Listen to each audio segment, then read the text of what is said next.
కానీ అన్నిట్లో beautiful moment ఏంటంటే లైఫ్ లో గుర్తుండిపోయే చెరిష్మెంట్ మూమెంట్ ఏంటంటే నీ లైఫ్ నాకు అనిపించింది చిరంజీవి గారి నోట్లో నుంచి ఆ పేరు రావడం, బబ్లు అని స్టేజ్ మీదకి ఇన్వైట్ చేయడం, ఆ మూమెంట్ ఎలా అనిపించింది? గాడ్ ఫాదర్ గా మనం అందరం అనుకుంటూ ఉంటాం. అనిపించడమా, చేతులు ఎలా ఉడికిపోయి తెలుసా. నేను బేసిక్ గా ఈవెంట్ పిలిచారు, టాప్ 10 ఇన్ఫ్లుయెన్సర్స్ లో నేను ఒకళ్ళు ఉన్నానని చెప్పి పిలిచారు. వెళ్ళి కూర్చున్నాను. పిలిచిన తర్వాత స్టేజ్ మీద ఎక్కమని సరే ఎక్కుతున్నాను. ఎలా ఎక్కుతుంటే చిరంజీవి గారు వస్తున్నారు అన్నమాట. అన్నింటినీ అమ్మ చిరంజీవి గారు వస్తున్నారు, సరే దూరం నుంచి చూడొచ్చు, అసలు చూడలేదు ఎప్పుడు మనం అలా కట్ చేసి చూస్తే మాట్లాడేసి అతని గురించి చెప్పాల్సింది అదే. నేను ఏమనుకుంటున్నాను, స్టేజ్ మీద గురించి చెప్పాను. కిందకు వచ్చినండి, బబులు నీ వీడియోస్ చాలా బాగుంటాయి, నాకు చాలా చాలా నవ్వు వస్తాయి అన్నారు. సార్ ఏం మాట్లాడుతున్నారు సార్, మీరు నా వీడియోస్ చూస్తారా అని. అవును బబులు, నేను ఈ వీడియోస్ చూస్తుంటాను, మంచి ఫన్ జనరేట్ చేస్తూ ఉంటాను. అంటే యాక్టింగ్ గా చేయి, చాలా న్యాచురల్ గా చేస్తావు, అసలు కెమెరా ఉందా లేదా అంటే చేస్తావు. ఇలాంటి కొన్ని మాటలు చెప్పేటప్పుడు నేను అలా ఉండిపోయాను. హైలైట్ ఏంటంటే ఈ ఆనందంలో అందరూ నేను ఒక ఫోటో కూడా తీసుకోలేకపోయాను. ఒక్క ఫోటో తీసుకున్నా బాగుంది అనిపించింది మాట. బట్ తర్వాత ఏమనిపించింది అంటే, ఫోటో తీసుకోవడం ఏంట్రా, సార్తో మనం వెళ్ళి యాక్టింగ్ చేయాలి, స్క్రీన్ షేర్ చేసుకోవాలి, సార్తో కూర్చొని ఫుడ్ తినాలి మనం, అది ఆ స్టేజ్కి వెళ్ళాలి. ఫోటోకే ఉంది, ఎవరికైనా వచ్చేస్తుంది. సో నేను అలా అయ్యనమాట. ఇన్ఫాక్ట్ నాకు గెటప్ సీన్ అన్న చాలా ఫ్రెండ్, నాకు బాగా క్లోజ్. గెటప్ సీన్ అన్న కూడా చెప్పారు, అరే మీ వీడియోస్ చూస్తుంటారా సార్, చాలా ఇష్టం, యూట్యూబ్ వీడియోస్ అన్ని చూస్తుంటారని చెప్పి గెటప్ సీన్ అని చెప్పిన తర్వాత నాకు అర్థమైంది, అమ్మ బాబాయ్ చూస్తున్నారు. చెప్తున్నాను కదా, టైం వస్తే ఎవరు ఆపలేరు, ఆ టైం కోసం వెయిట్ చేయాలి. అప్పటి వరకు ఎఫర్ట్స్ ఏదో పెడుతూ ఉండాలి మనం, ఆ ఖాళీగా ఉండకుండా. అంతే. మన యూట్యూబ్ షార్ట్స్ లో అన్నిటికన్నా హైయెస్ట్ 116 మిలియన్ వ్యూస్ ఆ వీడియో గురించి ఏం చెప్తే ఎలా అనిపించింది? ఆ వీడియో అంత వైరల్ అయిన తర్వాత అమ్మో భయంకరంగా వైరల్ అయిన తర్వాత నేను అసలు ఎక్స్పెక్ట్ చేయలేదు అది 116 మిలియన్ వెళ్ళిపోయిందని. నేనే షాక్ అయ్యాను, ఏంట్రా ఎంత వెళ్ళిపోయింది అని. అంటే అదే బ్రో, కొన్ని వీడియోస్ నాకు ఎలా ఉంటాయంటే, నేను రాసుకొని కెమెరా పెట్టుకొని చేయను, కొన్ని పబ్లిక్ లోకి వెళ్ళి చేస్తుంటాను. ఇది బేసిక్ గా పబ్లిక్ లోకి వెళ్ళింది మాట. ఆ నూడిల్స్ తిని వీడియో ఏదైతే ఉందో, వారు వీడియో ఆన్ చేయాలి. సరే నా ఆన్ చేశాడు. ఆన్ చేసిన తర్వాత ఆవిడ వచ్చింది, నూడిల్స్ అయి పెడుతుంది మరి ఎలా పెడుతూ అంటే. సో అక్కడి నుంచి నాన్ అలా చేశాను. కట్ చేసి చూస్తే అది 116 మిలియన్ వెళ్ళిపోయింది అది అలాగైనా. సో కొన్ని వీడియోస్ ఏంటి అంటే, షూట్ కోసం అనుకుంటాను కానీ నేను న్యాచురల్ గానే బయట అలా చేసేస్తుంటాను. చెప్తున్నాను కదా బ్రో, నేను వీడియోస్ లో ఎలా ఉంటానో బయట కూడా అలా ఉంటాను, అంతే, అంత మించి ఇంకేం లేదు.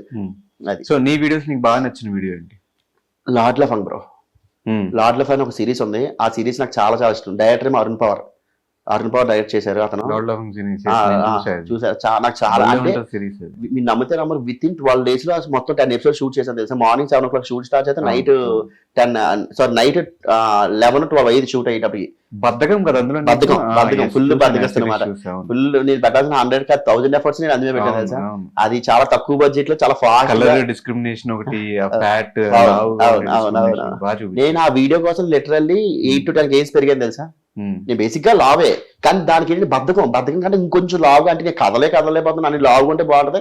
నేను 8 to 10 kgs పెరిగాను. దాని నుంచి మనకి సన్నవాళ్ళని చాలా టైం పట్టింది నాకు అప్పట్లో.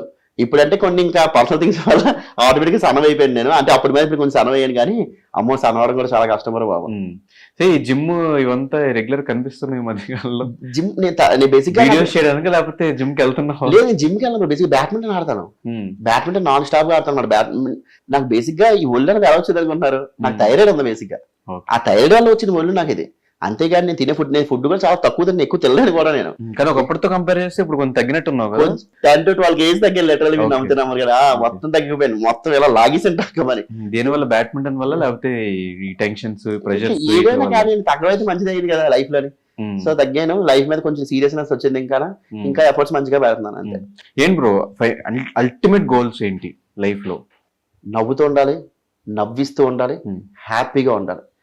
ప్లాట్ఫామ్ అన్నది నేను అంత కాన్సన్ట్రేట్ చేయను. చెప్తాను కదా, యూట్యూబ్ అవని, వెబ్ సిరీస్లో అవని, ఇన్స్టాగ్రామ్ అవని, 70mm స్క్రీన్ అవని, ఫైనల్గా నేను జనాలు నవ్విస్తున్నానా, అన్నిటికన్నా ఫైనల్ గోల్ 70mm స్క్రీనే. అది ఎవరికైనా సరే, నాకు అదే. కానీ అది మనం అనుకుంటే అవ్వదు, అది రాసిపెట్టి ఉంటే అవుతుంది. ఎందుకంటే మనం ఎఫర్ట్స్ పెట్టలేదు అనుకుంటే పర్లేదు. ఏ ఆఫీస్కి వెళ్ళినా కూడా నన్ను గుర్తుపడతారు, బబ్జీకి బబుల్ మై బాగా చేస్తారు, కామెడీ బాగా చేస్తారని గుర్తుపడతారు. కానీ మనకు అనుకునే క్యారెక్టర్ రాయడం అనేది అది మన అదృష్టం అయి ఉంటారు. ఒక విధంగా నేను జిలేబీ అనేది నేను అలాగే అదృష్టంగా ఫీల్ అయ్యాను. సార్ నా వీడియోస్ చూశారు, ఇది బాగా చేస్తున్నారని చెప్పి తక్కువ పిలిచారు, ఓకే చేశారు అంతే. సినిమా నాకు వర్కౌట్ అవ్వలేదు. సినిమా మంచి హిట్ అయింది, ఓటీటీకి వచ్చిన తర్వాత ఇంకా బాగా హిట్ అయింది, మంచి జిలేబీ అంటే చాలా మంచి రెస్పాన్స్ వచ్చింది. కానీ నాకు వర్కౌట్ అవ్వలేదు. వర్కౌట్ అవ్వడం అంటే ఏం తెలుసా బ్రో, ఒక సినిమా ద్వారా ఇంకో 2-3 సినిమాలు రావడం అంటే అది మనకు వర్కౌట్ అయినట్టు. లేదు అంటే జనాల నుంచి ఒక మంచి రెస్పాన్స్ రావడం. కానీ like, share and subscribe cinema చూసాను నేను. చూసినప్పుడు డైలాగ్స్ పెద్దగా లేవు. అవును, ఎక్కడన్నా కనిపిస్తే ఒక ఆర్టిస్ట్ లా ఒక పక్కన కనిపిస్తున్నావు తప్ప నీ మీద పర్టికులర్ ఒక సీక్వెన్స్ కానీ ఏం లేదు. అవును, అయినా కూడా ఆ సినిమా యాక్సెప్ట్ చేయడం రీజన్ ఏంటి?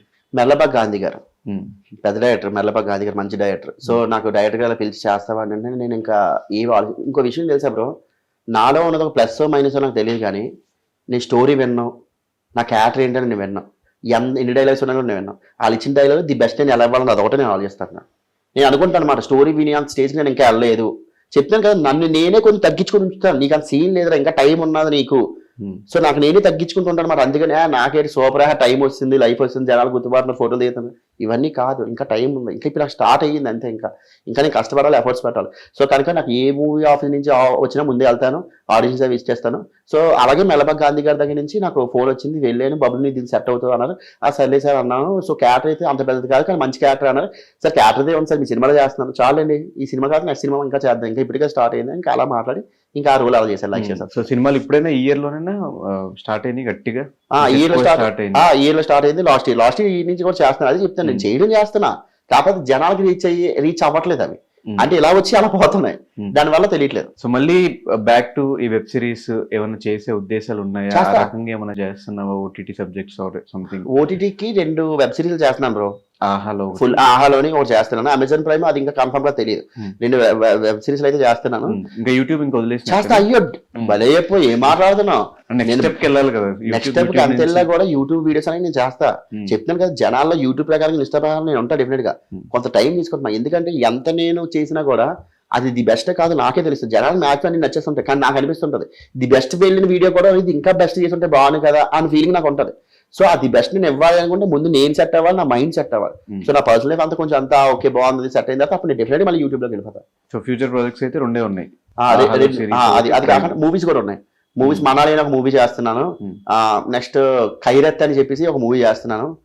అవి కూడా కొత్త వాళ్ళతో ఫుల్ లెంత్ సినిమా అంటారు. ఆల్రెడీ మనలో షూట్ అయిపోయింది, ఆల్రెడీ అది ఒక 25 days షూట్ అయింది. మళ్ళీ ఇప్పుడు హైదరాబాద్ లో 2 days 3 days షూట్ అనమాట. అది కూడా ఫుల్ లెంత్ హీరో ఫ్రెండ్ మొత్తం అంతా ఉంటాను నేను. ఇవి కాకుండా పైప్ లైన్ ఇంకో 2-3 ఉన్నాయి, మాట్లాడుతున్నాయి, డిస్కషన్స్ అవుతున్నాయి. ఇన్స్టాగ్రామ్ వీడియోస్ ఎలా వస్తాయి థాట్స్? అంటే ఏమన్నా ఇన్స్పైర్ అవుతావా? ఏదో అంటారు కదా, ఏదో బాలీవుడ్ వీడియో చూసో హాలీవుడ్ వీడియో చూసో కాన్సెప్ట్ తీసుకుని చేస్తావు, లేదంటే జనరల్ గా ఇద్దరు మాట్లాడుకుంటే ఏదో వస్తుంది చేస్తావు? లేదు 80 to 90% నా ఫ్రెండ్స్ తో కూర్చున్నప్పుడే నాకు థాట్స్ వస్తాయి. చెప్తున్నాను కదా, నా ఫ్రెండ్స్ చెత్తనా కొడుకులు నా బంగారం అని. అక్కడ కూడా కాన్సెప్ట్ చాలా చెప్తారు. బంచిక్ బాబులు హిట్ అవ్వడానికి కారణం ఫ్రంట్ ఫేస్ నాదైతే బ్యాక్ ఫేస్ నా ఫ్రెండ్సే. ఆ సాఫ్ట్వేర్ జాబ్ చేసుకునే రైటర్స్ కాదు. కానీ వాళ్ళకి ఏం చెప్పారు తెలుసా, నువ్వు కొన్న నీ అటైర్ కి లవ్ స్టోరీలు అందగా నీ బొక్కలని తీయకుండా మంచిగా నీ లైఫ్ లో నువ్వేం ఫేస్ చేసావు అవే తీయం అన్న తర్వాత before BTech after BTech work from home night shift కష్టాలు ఇవన్నీ నా ఫ్రెండ్స్ అదే ఇవన్నీ ఫేస్ అవుతున్నారు. అవే తీసేనే అవే హిట్లు కొట్టాయి. అక్కడి నుంచి నేను లైఫ్ అన్నది నమ్మనమ్మది అలా వెళ్తున్నా అనమాట. దానివల్ల అదే అంత మించి ఇంకేం లేదు. ఇప్పుడు కూడా నేను అదే పొద్దున వీడియో అదే 80 to 90% నా ఓన్ కాన్సెప్ట్స్ నేను చేస్తుంటాను. మిగతా 10% ఇన్ఫ్లుయెన్స్ అవుతుంటాను. హిందీ ఏమేమి చూసారు, ఇది బాగుంది కానీ ఇది మన స్టైల్లో మనం చేద్దాం, బాగుంటది ఇది అని చెప్పేసి ఇట్లకి ఇన్ఫ్లుయెన్స్ అయ్యి ఆ విధంగా చేస్తాను అనమాట. సూపర్. సో ఇట్లాగే మమ్మల్ని అందరినీ ఎప్పుడు నవ్విస్తూ నువ్వు ఎన్ని బాధలైనా పడు, ఎలాగ పడతానే డెఫినెట్ గా బ్రో. ఆర్టిస్ట్ అన్నాక మనకి ఎన్ని పర్సనల్ లైఫ్, ఎన్ని బాధలు, ఎన్ని దరిద్రాలు, ఎన్ని వర్స్ట్ థింగ్స్ ఉన్నా కూడా అవన్నీ మన బ్యాక్ హ్యాండ్. ఫ్రంట్ హ్యాండ్ వాళ్ళకి ఇవ్వాల్సింది ఎంటర్టైన్మెంట్, నవ్వడం, నవ్వించడం.